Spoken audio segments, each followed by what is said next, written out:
Alors, bonjour et bienvenue dans cette nouvelle vidéo dans laquelle nous allons commencer ici à mettre en place ici l'exercice que j'avais présenté ici la semaine passée. Donc, j'avais dit que j'allais faire ici une vidéo il y a quelques jours. J'ai eu ici un empêchement.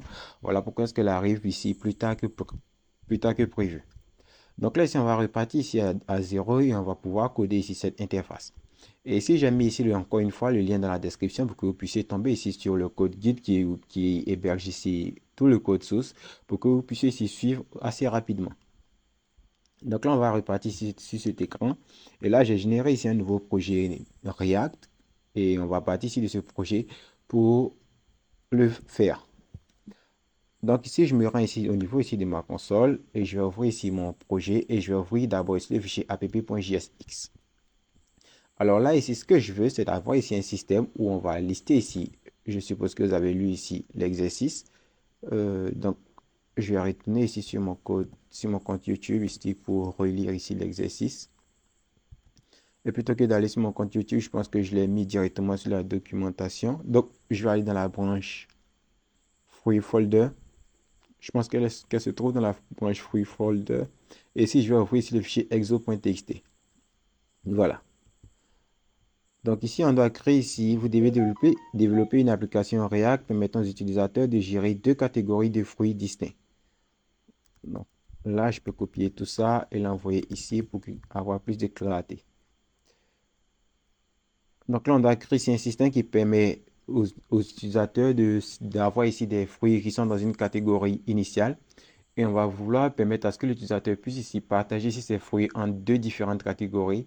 Et lorsqu'il aura fini ici de faire ici son partage ou qu'il pensera que les bons fruits se trouvent dans la bonne catégorie, il aura un bouton soumettre ici pour soumettre ici ses données. Donc là, voilà un peu le résumé de ce qu'on doit faire. Donc là, j'avais fait une petite vidéo de présentation pour présenter la fonctionnalité et j'espère que vous l'avez vu. Donc là, je ne vais pas totalement relire ça puisque je l'ai en tête. Je ne vais pas relire.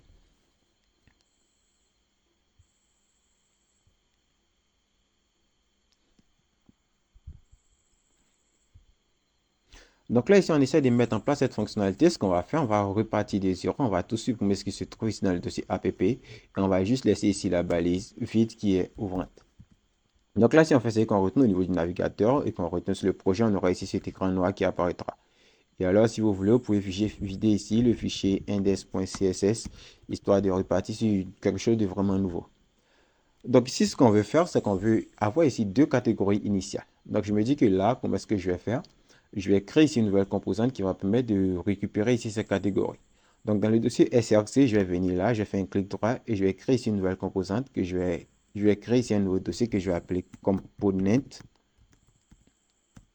Et à l'intérieur de ce dossier component, je me dis que je vais avoir ici une composante qui va me permettre de récupérer ici les fruits. Donc là, je vais me dire que je vais créer ici une nouvelle composante que je vais par exemple appeler ici freepage.jsx.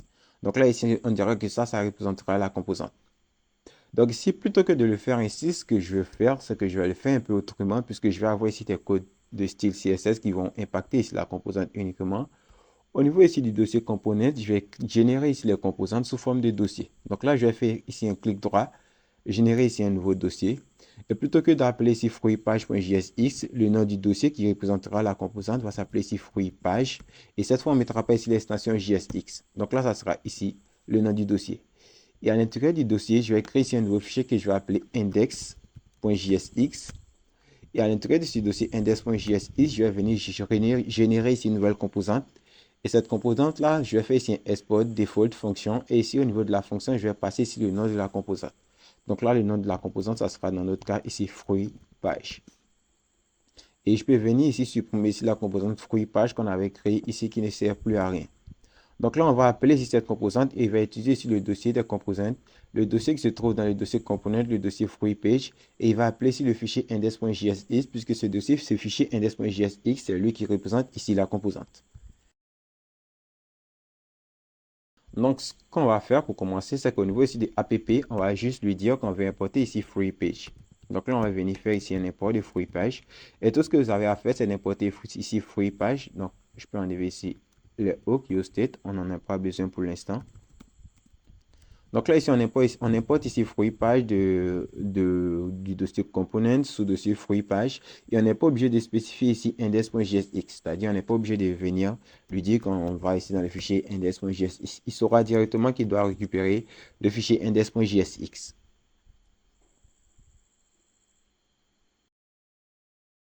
Donc là, ici, notre point d'entrée d'application rend ici la page fruit page. Et si on retourne ici sur notre navigateur, on verra qu'on aura ici le mot index qui apparaîtra ici à notre écran.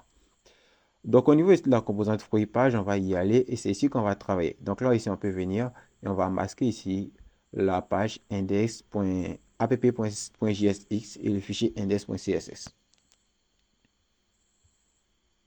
Alors, si vous voulez avoir le même rendu que j'ai présenté dans la précédente vidéo, vous devez venir là. Et au niveau ici de la branche, fruit order, vous allez prendre ici le code qui se trouve dans le dossier src. On prendra le dossier src. Et on va prendre le style qui se trouve dans index.css. Vous allez copier ici tout ce style-là. Donc, vous allez le copier. Et vous allez venir ici dans votre dossier src, index.css. Et vous allez coller ici tout le style que vous avez copié.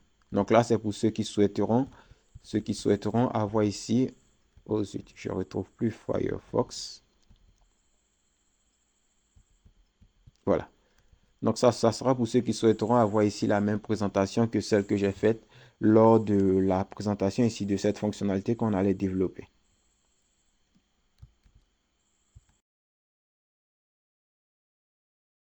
Ok, donc là, c'était ici une petite parenthèse. Ensuite, ce qu'on veut faire au niveau ici des fruits page, plutôt que de rendre ici un index, on dira qu'on va rendre ici les différentes catégories des fruits. Donc là, on va créer ici une composante qui va permettre de récupérer ici les catégories ici des fruits. Donc, toujours dans le dossier component, on va venir créer ici un nouveau sous-dossier qu'on va appeler catégorie fruits ou catégorie item. Donc là, je vais prendre ici catégorie items. Et à l'intérieur du dossier catégorie items, je vais encore venir là et créer ici un nouveau fichier que je vais appeler index.jsx. Donc encore une fois ici, je vais générer ici une nouvelle composante avec RFC. Et ici au niveau de la page free page, ce que je vais faire pour le moment, c'est que là, je vais lui dire que je souhaite récupérer catégorie items. Et ici, on doit venir faire ici un export default function. Et dans le dossier catégorie items, le fichier index.jsx que nous avons créé, on doit venir exporter ici catégorie items. Voilà. Et ici, au niveau ici de index.jsx du dossier free page, on peut venir ici importer ici catégorie items. Donc, si on fait ça et qu'on rafraîchit, on aura toujours index qui apparaîtra. Et ici, au niveau des catégories items, plutôt, on pourra dire que ça sera ici liste des fruits de la catégorie 1. De la catégorie. Et on dira, par exemple, on aura ici liste des fruits de la catégorie. Et si on rafraîchit, on aura ici liste des fruits de la catégorie. Et puisqu'on veut avoir ici deux catégories au final, on va dupliquer cela deux fois pour qu'on ait ici deux différentes listes qui vont rendre ici les fruits de deux différentes catégories.